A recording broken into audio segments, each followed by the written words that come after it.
there was a bizarre time around like, I think it was 2018, where deplatforming was the big thing that people were encouraging. It said giving a platform to problematic ideologies will in turn expand their reach. And so even extending your platform to someone who's problematic is helping them, aka destroying humanity, whatever it was. So that was the whole thing.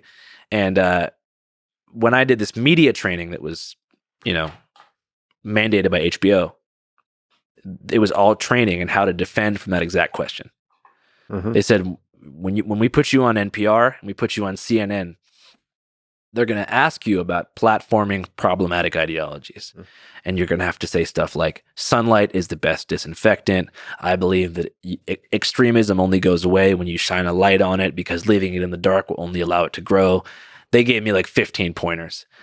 I didn't use any of those pointers because I'm not the kind of person who wants to be media trained. I like to speak freely. But in the promotional run for the film, when I went on CNN, this was a crazy experience. So I went on CNN, and thankfully, my friend was with me. And so I'm on CNN. And by the way, your friend is chilling in sunglasses, laying on the couch right now. That's Larry Suit. It's like it's a mix of like the dude from The Big Lebowski and the Brad Pitt role in True Romance. Yeah. You know that reference? No, but I mean, I'm sure it describes Larry Suit. He kind of looks like Brad Pitt. Jack Kerouac. Yeah.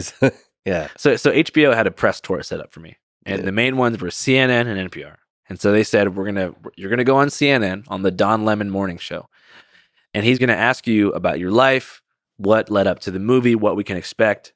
So I get in the studio. It's about 7:00 in the morning in New York. I had a show the night before at Times Square. So I'm like groggy-eyed, whatever. They put the lav on me.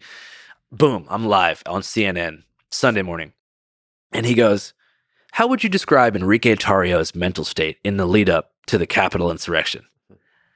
And I'm looking around. I'm like, is this guy serious? Like, am I sandwiched in the January 6th hit piece right now? Yeah. I thought it was about me. Yeah. And so I told him it's not about Enrique Tarrio. It's about how companies like Fox, MSNBC, and even your station, CNN, use the 24-hour news cycle to enrage people to generate ad revenue and pit Americans against each other during times like that. Yeah. And he said, there's nothing fake about CNN. And I said, I didn't say you were fake news.